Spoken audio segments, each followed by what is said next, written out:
We are starting this week off crappy. Yes, I know what is going on, guys. So, what is this? It's a serpentine belt. Why do I have a serpentine belt? Why do I have a stock serpentine belt? Everything's working, but I did get pulled over yesterday. Now, if you remember, my blinkers don't work, and that's fine. But for whatever reason, when it rains, my alternator tends to slip. I'll explain what I think it is, but I think I'll get to that in a second. Headlights don't work when it rains. They shut the car off for whatever reason. Whatever, something's getting in somewhere, or something's shorting out, something's not working. Now, I don't really care because the car runs, although I did get pulled over. So now I have to be accountable because the cops know about it. It's only happened to me 3 times, including yesterday. So, this has been over a year span of having the car. So I haven't been too worried about it, unfortunately. Now, I haven't got a citation, but I don't want to get a citation. If I get pulled over, I'm going to get a ticket. And then, of course, the cop had to be all, strong on, well, I'm being nice, and, I'm going to only give you a verbal warning. I could have gave you reckless driving. I understand that. But literally, the dude pulled me over 100 feet from my house. Where he pulled me over from, I could see my house. Now, it is what it is.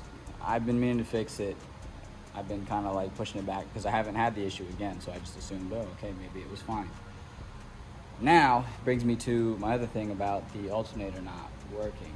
Now, the alternator's working. It's charging the car. The issue is it seems to be slipping. Now, that's weird because why would it be slipping? I believe the tension is too high. And again, why is the tension too high? Because we have an aftermarket power steering pulley on there. Now, that we know all of that information, let me see if I can open this hood real quick. If y'all know my situation, y'all know my situation. The freaking thing we're up through, so now I have to do it this way. Okay, so, big boy pulley. Why do we have that big boy pulley? Well, that pulley makes it so that the pump takes the same amount of revs, but it spins the pump less. Now, the reason we do that is so that it doesn't overwork the rack more.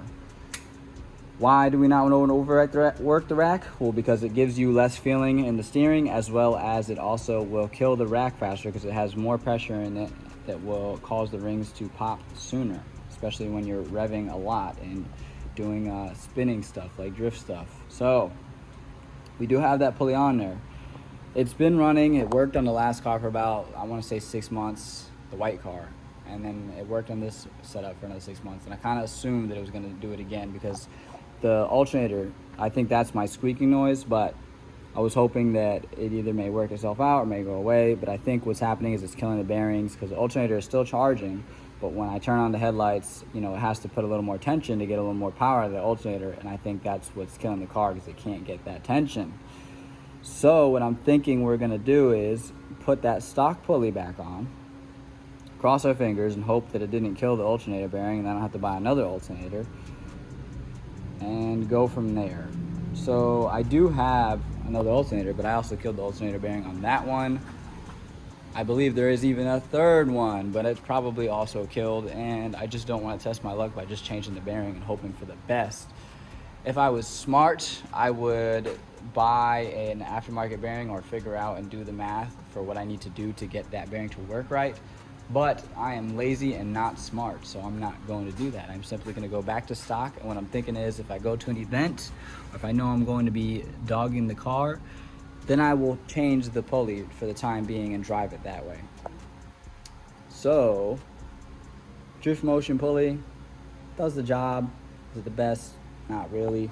If y'all look, it's really close to the tensioner, which also makes it hard for you can't really leave it untensioned, otherwise it's rubbing. So it's overly tensioned, which again, it works everything. And then if you guys look, even the belt looks pretty worn. But anyways, let me get into taking that off. Let me get that belt off. I gotta find that other pulley for that and that mess, so that I can put the stock one back on and we can hopefully have no problems. Also, what I did notice is that because things are unplugged, it's not pulling as much power, which is making the car stumble on itself. This also could do with the throttle with the idle air control valve, because the idle is so low because of the flywheel, it could be stalling itself also that way, along with the issue of the alternator. So I'm thinking I'm gonna try to find these lights. I'm gonna try to plug everything back in, because when I changed this little bulb that was no good, it pulls a little more power for the car, and believe it or not, it makes it run just a tad bit better. So now if you take out 3 or 4 of those lights, which I have out, as well as the radio and all this other accessory stuff, I took out cruise control and all this other stuff that draws a little bit of power over time. Sorry, I'm trying to put this back in at the same time while I'm talking. Then you may have issues with the alternator stumbling on itself. So we're gonna try to sort that out, and we're gonna hope for the best, guys. Wish me luck that I figured this out today, because this is yesterday and I have to go to work tonight. I'm just doing this because I don't want to get a ticket or get cited for this car and have to take it to get checked out, because it doesn't have cast, it doesn't have anything in it, and it's an old car, so it shouldn't need to be checked. But because of that, it may need to be checked, which would suck. Let's get to work. Oh, that was the other thing I was gonna say. I don't know if I did say that. I'm gonna check the fuses too and see if I catch any fuses that it needs, and if I need those, then I'll replace them. Hopefully it will fix my issue. Wish me luck. So obviously this is not our usual shed. I'm in my pop's car. He was nice enough to loan me his car so that I could take my butt to work. Looks like we're doing an alternator this week. Now, I do not know that that is the problem for sure, but basically what happened, what I did realize, is my hazard button was on. So it must have drained the battery and or overworked the alternator pulley. Now, I know I kind of explained this, and again, I'm just gonna give you a quick rundown.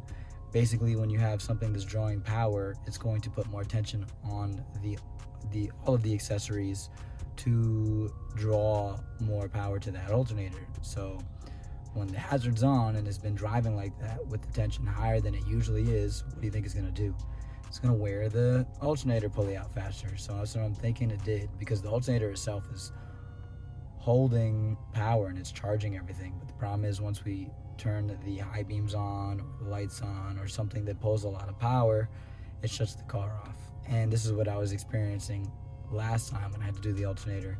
And again, the only time I get the squeaking noise is when I put on the big boy pulley, and I'm assuming that is our problem. So it'll be here Tuesday for you guys. It'll just be the next clip. But for me, it's gonna be another 2 days, which by that time I only have 1 day to do things. Now, I don't want to change anything else until I figure out this problem, because if I start doing battery stuff or I start doing anything else, you know, it's going to make more variables that I have to chase that could possibly be the problem. So we're just going to try to keep it simple, do the alternator for now, and see if that's the issue.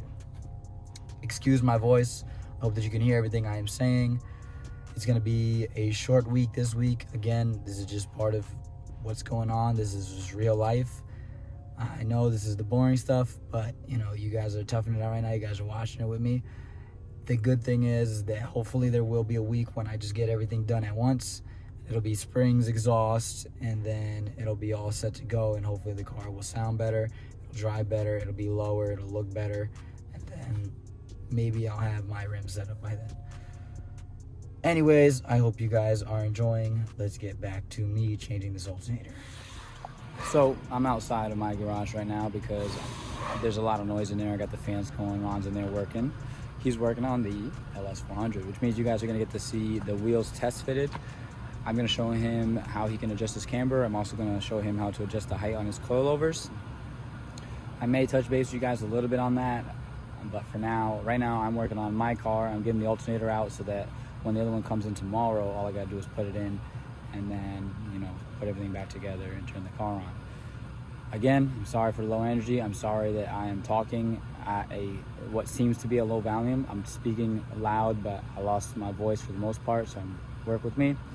We're gonna go in there now. I'm not gonna do too much talking because, again, there's a bunch of noise in there right now, and I'm gonna just kind of point everything out and explain a little bit of what's going on. Don't mind my mess. So, LS400, then we got my car. That thing's going right now. We got the humidifier going, we got the fans going. So, that's my tensioner right there, right? This is my water pump, that's my alternator down there. I changed the pulley already, so that's all good to go. I did turn the car on, everything turns on just fine, but the headlights are still cutting out after I turned them on. So we're gonna swap this alternator out once I get the other one tomorrow, but for now it's coming out, so I gotta get this bolt here. There's the bolt there that's for the power, and then we got the connector that's already unconnected, and then also there's a bolt that's under the pulley directly. So once that's done, I'm not gonna do anything else tonight to this. Right now we're adjusting those. So as I've showed you guys before, you gotta release these collars. He got really lucky. These look really clean for secondhand. And basically you just spin this collar and it raises the height. And this one is to lock it. This one is to lock the preload. This is to set the preload. This is already set, so you didn't have to do anything. Yeah, it's looking pretty good. So we're gonna get crack-lacking on this, get crack-lacking on my car. My car shouldn't take too much longer, then I can help him with this. And then we will test fit these wheels on this car, and you guys will get to see that.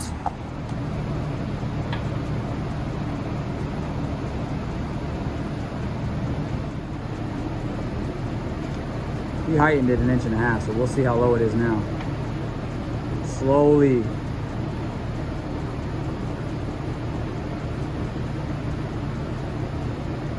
Move. I'll tell you to stop.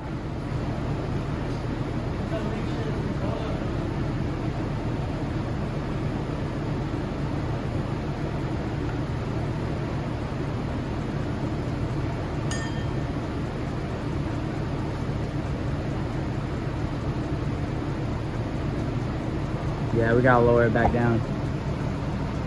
Lower it? Yeah, look how high up it is. How you go from slam to that?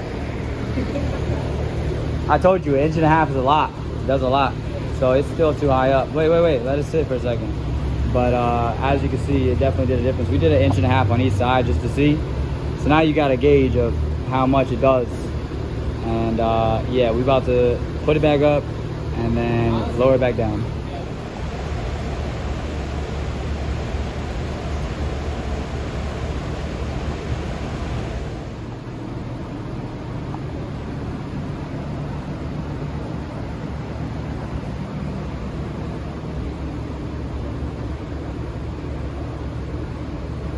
So we test fitted him, and it's a little bit tight. So he's definitely gonna need to do some camber, but he also needs to roll the fenders. So we're actually gonna roll the fenders now while we're here. So he's starting to heat everything up little by little. And then I'm about to start giving him some love taps while he's heating it up. I'm getting it ready to start rolling. Ronnie boy is now rolling away. We just hammered some of them out to get that lip a little bit more flat to get it to roll better. It's rolling pretty good right now. I don't know if he wants to go for the beveled look, like kind of similar to mine, but he's just trying to get that fender flush right now so we get the space, and then we'll decide. It's nice and warm, so the paint is kind of bending good to it. But he's doing good so far. It's just a lot of labor, to be honest. But A lot of labor. yeah, so, you know, this is the first side, then we gotta go to the other side and test it again.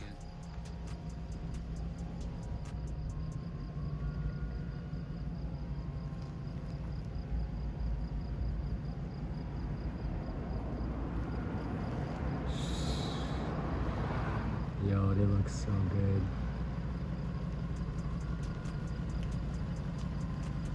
Oh my gosh.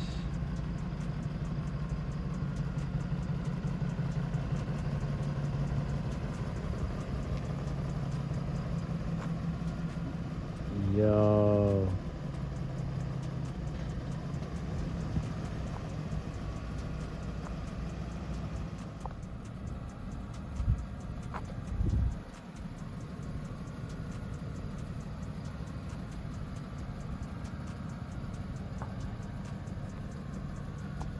That's serious.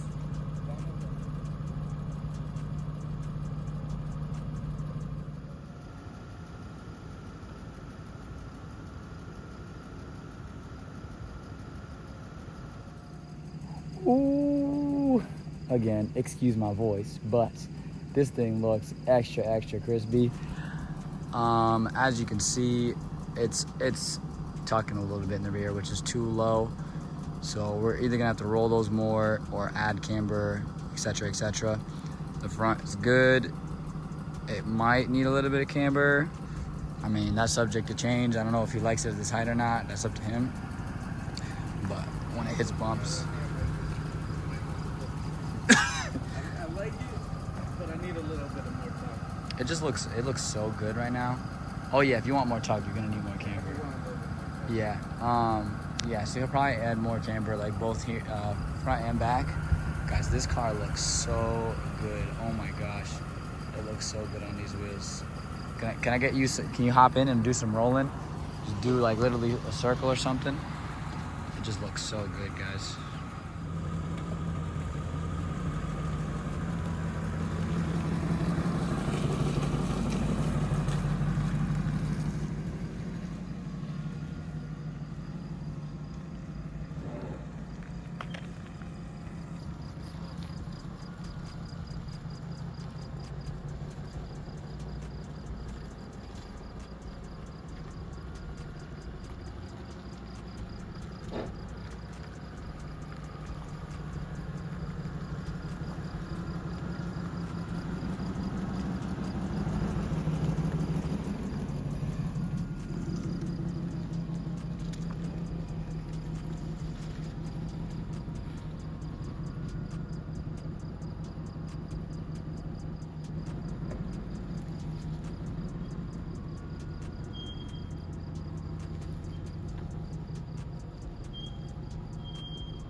What is going on? As you can see, she's still in the bay. I know the lights aren't on, so it's not super bright in here. Did the alternator. I knew that possibly wouldn't fix it. I knew it was likely, and I was right. So the alternator did not fix it. Last time that was the case. Unfortunately, this time it was not the case. So what I am thinking is has to do with either some grounds or something short somewhere. The reason I do not think it's a short is because the headlights are turning on if the car is in off ignition. If it's turning on even if the car's on, it's just they're not keeping the car on when that happens. So I'm thinking that there isn't a ground somewhere that's making it not complete the circuit, whatever the case may be. So I'm gonna start cleaning some grounds and hoping that is the case, because we also experienced this while it was raining, which would make sense that it maybe made the ground worse, it corroded something or got something that isn't getting a good connection, which would cause it to, not ground. So now I'm chasing grounds. I didn't have any luck. The car is still here, unfortunately. Again, my dad was nice enough to loan me his car so that I could come down here and keep trying to get this thing going. I mean, the car works. It's just the headlights. That's just the worst part about it. I will say the alternator made it seem like it's running better. Again, it's got to do something with the ground, because for it to shut off doing that, but it works every other scenario, is so weird.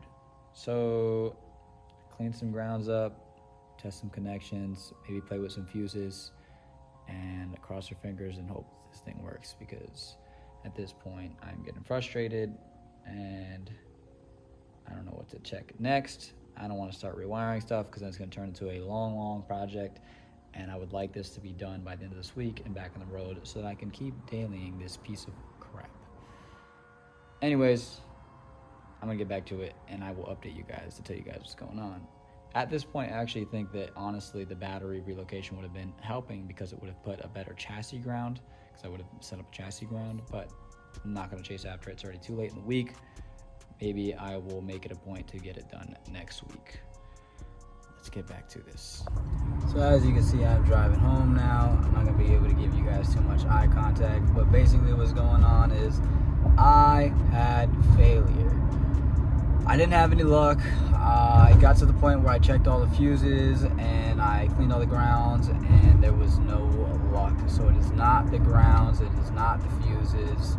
It's got to be something else elsewhere, whether it be a short. What I did find is that for some reason when I turned the headlights on, car with the key in or not, at all times, so I just put the headlights on, it's only getting 3 volts. I measured that because I'm at the point where I'm just testing now. I got to start chasing things.